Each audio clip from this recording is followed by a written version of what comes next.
You know what? Honestly, what is wrong with Ferrari? In all seriousness, I know this is going to sound like I'm taking the mick, sound like I'm joking, but these are two drivers who are absolutely finished. What is wrong? What is going on at Ferrari? I can't seem to see any joy or happiness in either driver. Charles Leclerc as well as Lewis Hamilton, two drivers who had a tough Las Vegas Grand Prix. Now, albeit Charles Leclerc finished P4, but of course circumstantial with what happened with the McLaren boys with the disqualifications. Lewis Hamilton then moved up into I think it was P10. He got in the points. But you heard his interview after the race and you could just see how dejected he was. Charles Leclerc mentioned the fact that, Carlos Sainz, and we've had Carlos Sainz in the past, we've had Vettel, we've had Alonso in this Ferrari. Something has to give. Why is it that all of these former, or in fact greats in Formula One, why have they failed when they've joined Ferrari? Why have things not worked out when they've joined the Scuderia, when they've joined the Prancing Horse? They've now got Sir Lewis Hamilton in the camp, and yet it seems to still be the same thing. What is going on? Why can't Ferrari sort themselves out? Why is there always drama when it comes to Ferrari? Why is it that there's drama off the track more than there is on the track? Charles Leclerc asked some serious questions after the Las Vegas Grand Prix and said, look, if all these other guys have failed and we've got one of the dons now in Formula One in our team in Lewis Hamilton, and he's not winning races, he's not getting on the podiums, fine. In China, he had the sprint quali, he had the sprint win. But do you remember the Grand Prix themselves, like the Saturdays and Sundays? They were disqualified for the car being underweight. So you sort of think like when they had a massive high, all of a sudden they were brought right back down to earth once again. Ferrari is just not the place to be. And look at what they're doing to both Charles Leclerc and look at what they are doing to Lewis Hamilton. Charles Leclerc, a man who always carries a smile on his face. He lights up a room. The man is always radiant. The guy is ready to rock and roll. People love him. And when the title challenge was on for Ferrari back in 22, everybody was excited. The Formula One world was excited to see Ferrari back on top, or at least what it seemed like being on top. Ferrari ever since then have just not recovered. Something has gone wrong ever since then, and they just cannot recover. And I wonder why. What on earth has gone on? Even when they have been close with the Alonsos. Alonso dragged a Ferrari Formula One car to a championship where it should have never been there. And that was well known. That was wildly spread around the 2010s when the car was not great. And yet Fernando Alonso was showing why he is one of the best in the business, because he was still dragging that Ferrari some way, somehow into title contention. But of course, lost out to the Red Bulls, lost out to the Mercedes of this world. And then, Sebastian Vettel, who'd come off the heels of being a 4-time world champion in Red Bull. And now I know you're probably thinking, well, his latter end of Red Bull wasn't great. It wasn't great, but maybe Red Bull just wasn't great in general, because even though Daniel Ricciardo was doing extremely well when he joined Red Bull, and then we had, Kvyat after that, and then Max Verstappen, the Red Bull would win races, but it was very ad hoc. It was very once in a blue. And they really had to dig deep in those 2017s, 18s, 19s. Really had to dig deep in order to try and compete with the likes of Lewis Hamilton in that Mercedes, because the Mercedes was an absolute rocket. But the Red Bull camp, Sebastian Vettel, joins Ferrari, and also on the title challenge. And yes, we could say there was a lot of times where Vettel was definitely his peak. His peak had reached at Red Bull maybe, but I still think there was something there in Ferrari. I still think there was a title opportunity for Sebastian Vettel at Ferrari, and it didn't come to fruition. Now we have Charles Leclerc and we have Lewis Hamilton now, and I tell you something, I've never seen Lewis Hamilton this depressed.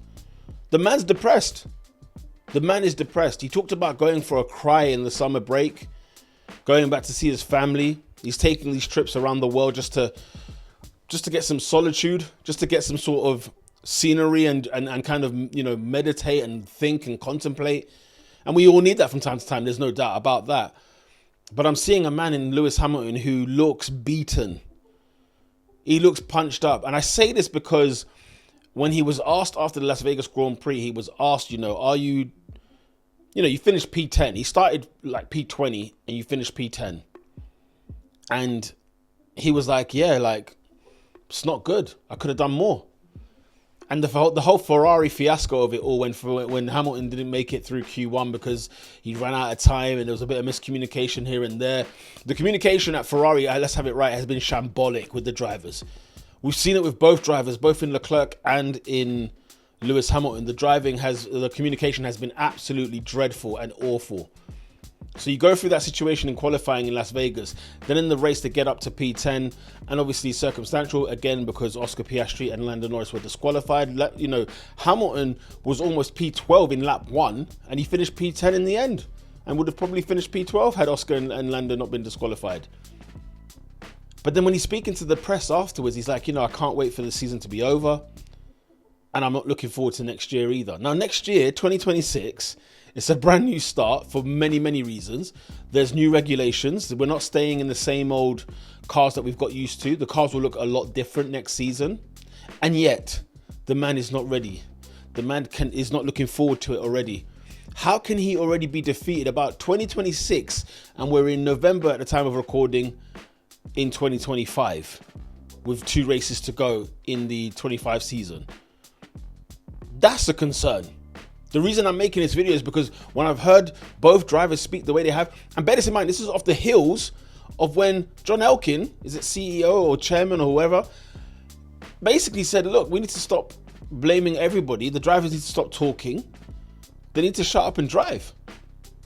Because the engineers are doing something right. The designers are doing something right. It's the drivers that need to put these performances together. And if we act like a team, then will we be producing results? And yet I get the funny impression that nobody's listening to the drivers. The drivers are clearly knowledgeable.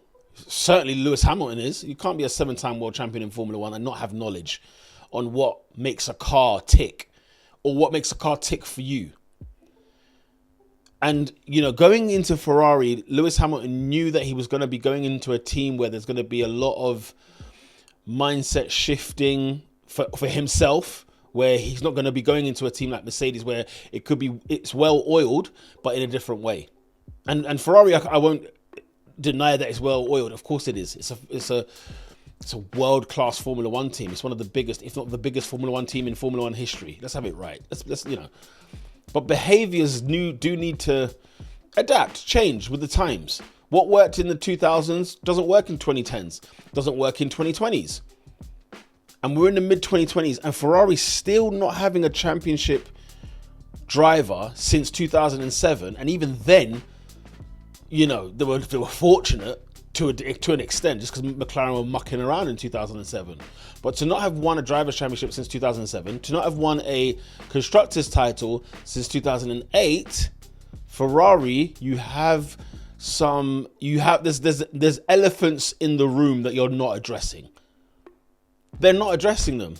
And who's to say, I know Ferrari sort of portrayed Leclerc as the new darling, their new star, their shining light. Like when Hamilton joined McLaren or like when Verstappen joined Red Bull. Or even like Kimi right now with Mercedes to an extent. But even Charles might turn around and say, do you know what? No, this is not it. This is not it, because even he's saying, look, we've had the greats in this team and haven't won. And he even mentioned Carlos Sainz. Carlos Sainz is obviously a good driver, very good driver. And he said, look, even he was here and he found the car difficult to drive. And Lewis Hamilton cannot get a win for love nor money. He can't get on the podium for love nor money. And Charles Leclerc's done tremendously well. He's actually had quite an underrated season this season, because there's been an actual title race to talk about. So the focus of the Formula One drivers has really been on your front three of Norris, Piastri, Verstappen. But Charles Leclerc, low-key, has been doing actually pretty well. Now, the expectations of Ferrari at the start of the season were different to where they were as the season went on. No one expects anything of Ferrari, and yet Leclerc does pull off podiums. So he's doing something right. That's for sure. But your drivers, Ferrari, are depressed. They want out of life at this moment in time. They don't want to be in Formula One right now. They don't want to be driving anymore for the 2025 season. And one of your drivers has openly come out and said he's not looking forward to 2026. Now, Hamilton's very calculated, very clever. I wonder if he's just signaling to the Ferrari world, to Tifosi, to say, guys, if you don't buck your ideas up, we're going to be exactly where we are this year, next year. And bear in mind, this is brand new regulations in 2026. They're not going to be the same cars. How you can even predict or even think like, you're not even enthused about next year because of how bad it's been in 2025, man, that's alarming. And Ferrari need to buck their ideas up. Help your drivers, for goodness sake. Listen to your drivers. Sort yourselves out. What on earth is going wrong at Ferrari? What's happening? They need to address the situation right here, right now. You let me know in the comment section what's wrong with Ferrari. Let me know what the main problem is at Ferrari. Why aren't they winning races? Why are they barely getting podiums? Why ain't they in the title challenges anymore? What's happened to them? Let me know your thoughts in the comment section down below. If you like Formula One content like this, make sure you do hit a like on the video and subscribe to the channel if you are new. Or if you're not even new and you just haven't subscribed but you've been watching my videos, and I appreciate you. And 1,000 subscribers, I really do appreciate each and every single one of you. So let's get those numbers up if you like Formula One content like this. YouTube thinks you'll like this video over here, so make sure you go ahead and click on that. And until next time, lights out.